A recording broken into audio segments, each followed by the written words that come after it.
vamos a ver de pronto algunos aspectos vinculados a los archivos. ¿Qué es la rendición de cuentas? Como un mecanismo de los funcionarios para dar cuenta al Estado, pero principalmente a los ciudadanos.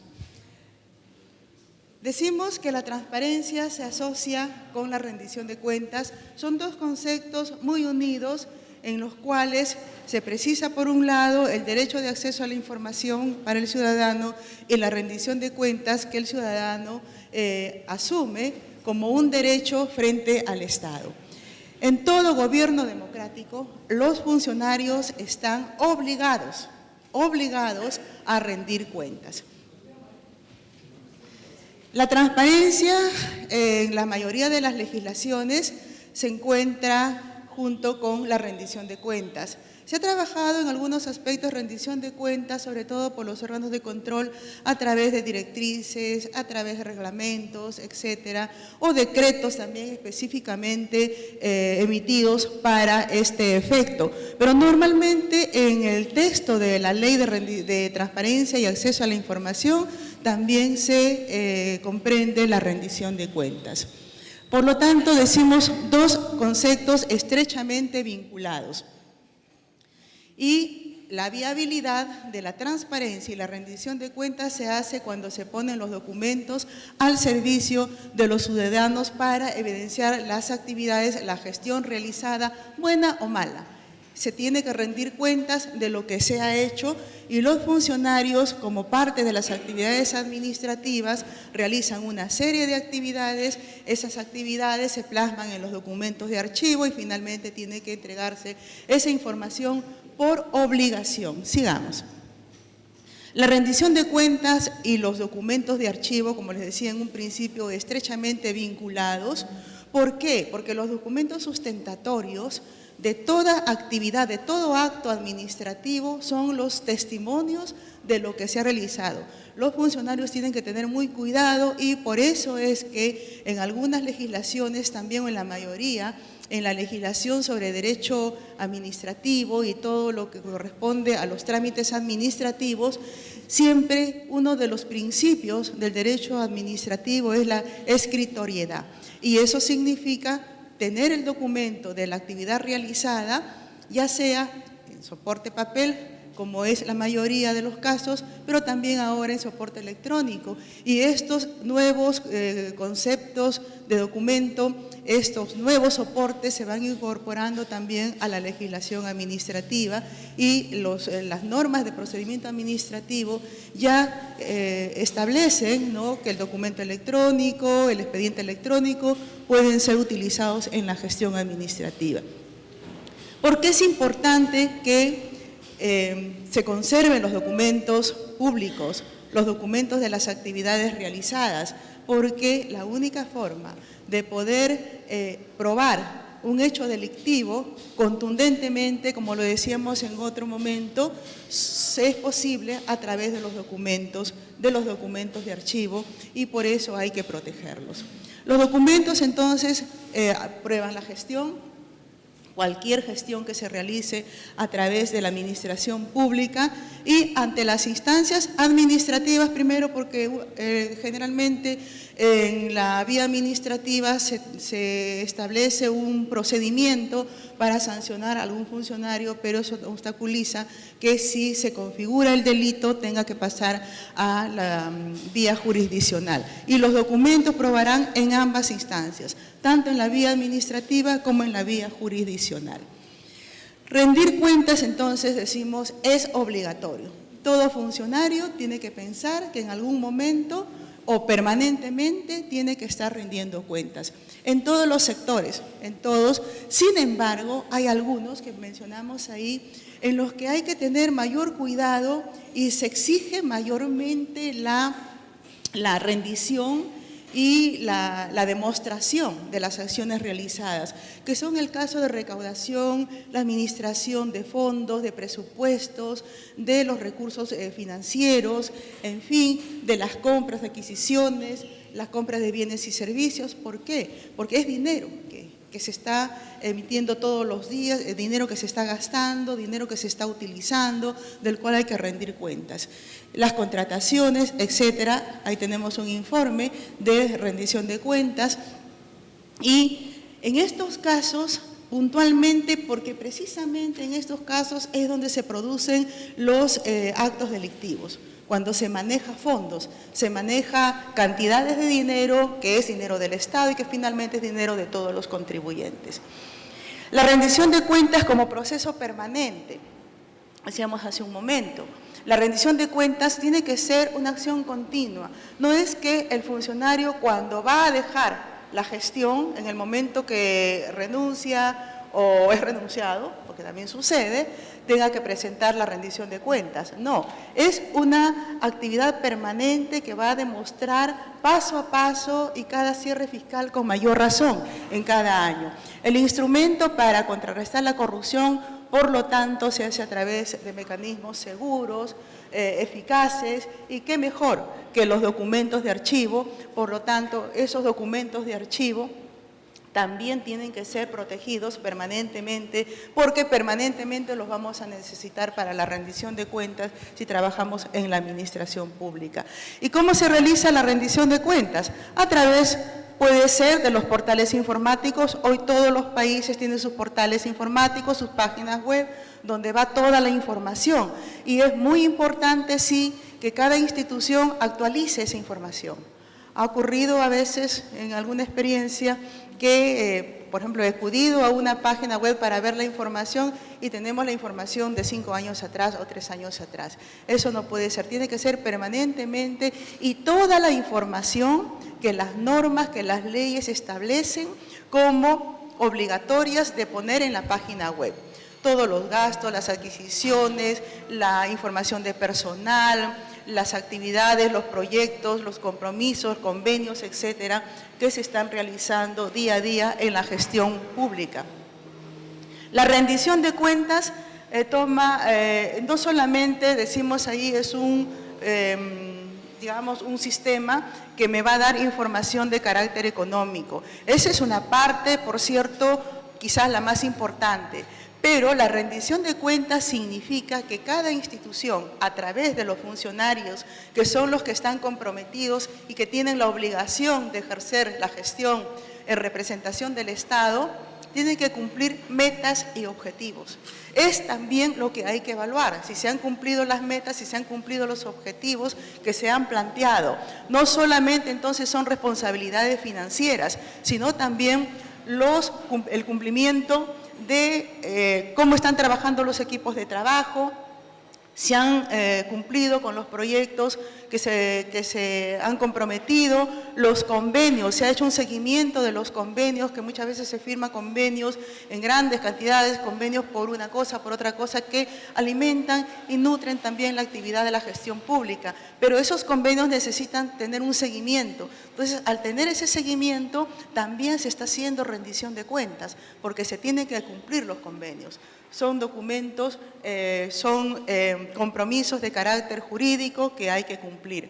Todo funcionario maneja documentos, por cierto, todos, absolutamente todos, unos en mayor proporción, otros, inclusive la persona que lleva el documento de un lugar a otro, de una oficina a otra, también tiene que tener responsabilidades en esa conducción del documento dentro de un edificio o fuera del edificio. No tendrá la responsabilidad directa en la formulación del documento, pero sí en su protección, de llevarlo por los distintos caminos que tiene que ir el documento. En el caso del documento electrónico, bueno, no pasa eso porque físicamente no lo tiene que llevar de un lado a otro.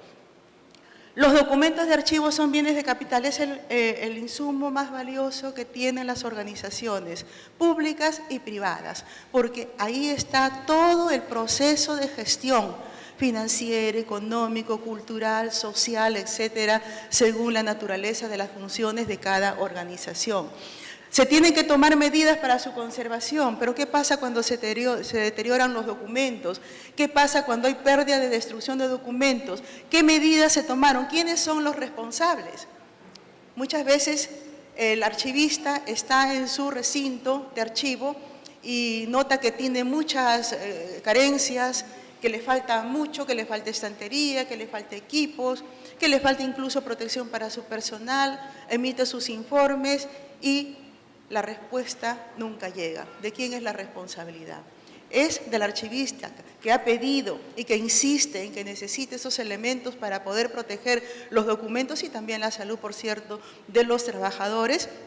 La responsabilidad es de aquel que toma las decisiones y que no atiende una necesidad del archivo. Pero ojo que el archivista tiene que tener sus informes, ahí los documentos de archivo también son útiles, para demostrar que no se están cumpliendo metas y objetivos, parte de la rendición de cuentas. Sigamos. Proteger los documentos es apoyar la rendición de cuentas. No podemos descuidar los documentos, sobre todo aquellos que van a ser conservados por largos periodos. Ya no digo el largo plazo porque lo había mencionado en una ponencia anterior, porque no el largo plazo, que tienen que conservarse durante largos periodos donde hay que extremar las medidas de seguridad, las medidas técnicas, porque son documentos que van a ser útiles para la rendición de cuentas, como les decía, es permanente, es año a año, pero hay documentos que se necesitan más allá de 4 o 5 años. Hay un control interno y hay un control externo. El control interno se hace permanente, se hace todos los días. El control externo muchas veces puede llegar en 4 o 5 años o puede llegar cada año. Entonces, tenemos la necesidad de conservar los documentos.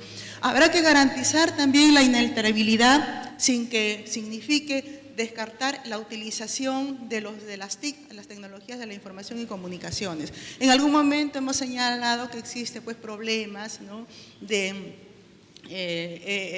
digamos, la vulnerabilidad de los documentos electrónicos, pero se toman medidas, se van dando nuevas pautas, se van cumpliendo nuevos requisitos que hacen que cada vez la seguridad de la información vaya avanzando. Por lo tanto, de ninguna manera se puede descartar el uso de las tecnologías de la información y comunicaciones por el temor a perder la información. Repensar los plazos para la rendición de cuentas, como decía hace unos días, repensar plazos en aquellos documentos, sobre todo los que te tiene que presentar ante los órganos de control, que pueden ser 10 años, que pueden ser 15 años, examinar los documentos de más tiempo que la Contraloría podría pedir. Y bueno, si se estableció un determinado plazo de prescripción y se eliminó con todas las características, ¿no?, cumpliendo los procedimientos legales y administrativos para la eliminación de documentos, cuando lleguen a pedirme después de los 10 años, por decir un ejemplo, y digo, bueno, se eliminó, de acuerdo, aquí están los documentos, ¿por qué se eliminaron? Ahí ya no hay responsabilidades, porque se ha hecho el procedimiento, se ha cumplido con un procedimiento legal, pero para mayor seguridad podría ser que empecemos a repensar los términos de prescripción legal para determinados documentos en la rendición de cuentas, sobre todo, para que los hechos de corrupción no queden impunes porque se haya eliminado algún documento, aún cuando haya sido con un proceso legalmente establecido. Sigamos. Decimos que falta una política de rendición de cuentas para evitar precisamente la impunidad. Y esa política de rendición de cuentas tiene que partir del gobierno, de todos los gobiernos democráticos. Si un gobierno democrático tiene que cuidar pues la rendición de cuentas de sus funcionarios, eso es transparencia también. Falta de castigo e impunidad cuando la sociedad ve que ocurre esto, responde con desconfianza y piensa que todos los funcionarios son iguales, que todos son corruptos, que no hay forma de poder salir de la corrupción. Eso no debe ser, y para ello también los funcionarios públicos están obligados a rendir cuentas y la protección de los documentos van a concluir en el apoyo a que la confianza del ciudadano se vaya recuperando, porque si el ciudadano se le dice, están los documentos, están todos los medios probatorios de cómo se ha realizado la gestión, va a decir, así efectivamente, se analizará, se investigará y ahí estarán los resultados. Sigamos. ¿Cuáles son las ventajas de la rendición de cuentas? Como ventajas de la rendición de cuentas tenemos que el político o el servidor del Estado va a ser cuestionado, va a ser investigado y habrá una relación, dice, virtuosa con la verdad. ¿Por qué? Porque podrá demostrar pues su verdad. Nos podemos equivocar, yo he sido funcionaria pública 24 años, nos podemos equivocar en la función pública, pero una cosa es equivocarse y otra cosa es cometer un acto que va contra las normas, contra las leyes. Y otro tema también, la información disponible, también se reduce la discrecionalidad que tienen los medios de comunicación. Los medios de comunicación informan constantemente de lo que está sucediendo y muchos hechos de corrupción se han conocido a través de la prensa, como ha sucedido en mi país, por ejemplo. Todos los hechos de corrupción se han conocido y van saliendo a través de la prensa. Ahora, por supuesto, ya hay toda una investigación sobre el tema y día a día nos van sorprendiendo con más cosas. Ya da miedo abrir los medios para ver qué noticias tenemos, porque nos encontramos en cada momento con más cosas que nos señalan la cantidad de casos de corrupción que se han dado en nuestro país. Para esto, los documentos de archivo, que son los documentos que pueden testimoniar, que son las pruebas auténticas, deberían ser citados, deberían ser trabajados por los medios de comunicación. O sea, una información sobre la base de los documentos de archivo será una información segura, una información confiable. Entonces, los medios de comunicación, las redes sociales, van a ver a través de las redes sociales, a través de los medios de comunicación, los ciudadanos van a poder elegir mejor a sus gobernantes porque se van a informar. Pero esa información tiene que ser fehaciente, esa información tiene que ser fidedigna. Pero se requiere también la prensa objetiva, se requiere redes sociales. Cuando se realiza una participación directa del ciudadano, las redes sociales de organismos oficiales que ya son documentos de archivo, por supuesto que hay que evaluar si en qué momento es documento de archivo o no es documento de archivo. Las redes sociales se han convertido en un medio de comunicación directo. Por ejemplo, yo manejo mucho el Twitter y me gusta contactarme con los funcionarios públicos y un día, por ejemplo, le decía al ministro de Transportes y Comunicaciones de lo engorroso que es renovar la licencia de conducir. Y le dije esto, el otro. Entonces me contestó y me dijo, Aida, vamos a solucionar eso. Y efectivamente, hay un nuevo reglamento y se ha simplificado tremendamente. Miren ustedes cómo a través de los medios, de las redes sociales, podemos lograr ese contacto con el funcionario público y decirle lo que está pasando, lo que necesitamos que cambie. Sigamos. Rendición de cuentas documentada, entonces, responde también a las entidades fiscalizadoras superiores. Vamos a ver más adelante cómo están trabajando las entidades fiscalizadoras superiores, que vienen a ser los órganos de control, ¿no? La Contraloría General de la República, no sé si acá se llama Contraloría General de la República, ¿no? Esos son los órganos superiores de fiscalización. La información que los funcionarios están obligados a entregar, la ciudadanía percibe que hay necesidad de tener esa información, se trabajan medidas de seguridad tanto para los documentos en papel como los documentos electrónicos y todo vigilado en lo que es los documentos que son las pruebas para los efectos de fiscalización por el organismo archivístico superior.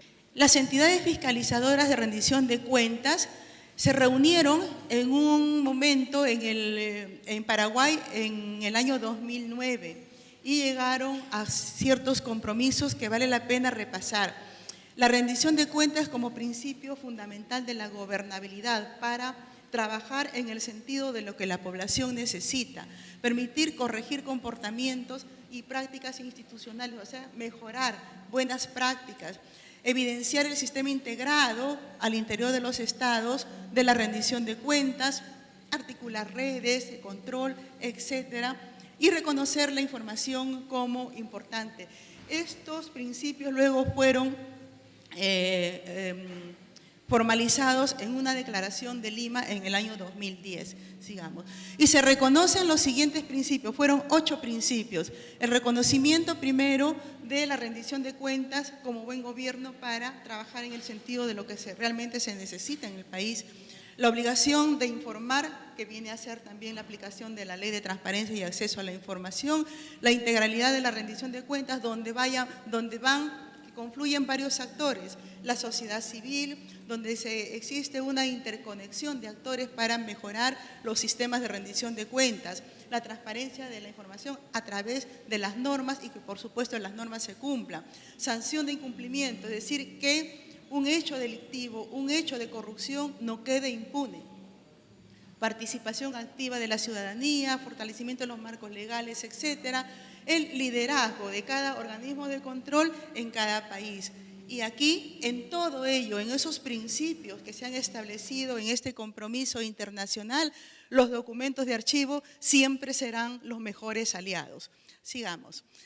Luego tenemos todos estos países también como de manera corporativa se comprometieron a mejorar las políticas públicas e institucionales en el sentido de la rendición de cuentas, trabajar con una transparencia efectiva, una transparencia que realmente surta sus efectos, fortalecer las capacidades institucionales, es decir, todos los compromisos que sugieren mejorar la rendición de cuentas con el compromiso también de los órganos de control y en todo ello, igualmente, el apoyo de los archivos, teniendo en cuenta siempre la integridad del fondo documental, la integridad de los documentos en sistemas de gestión. Sigamos, sí está bien. ¿Quiénes rinden cuenta? Aquí tenemos un cuadro donde se señala por país cómo rinden cuenta, cómo rinde el Poder Ejecutivo, cómo rinden los gobiernos locales y otros actores también. Básicamente el Poder Ejecutivo, este es un cuadro que maneja el conglomerado de los órganos fiscalizadores superiores. Pasemos solamente como una muestra.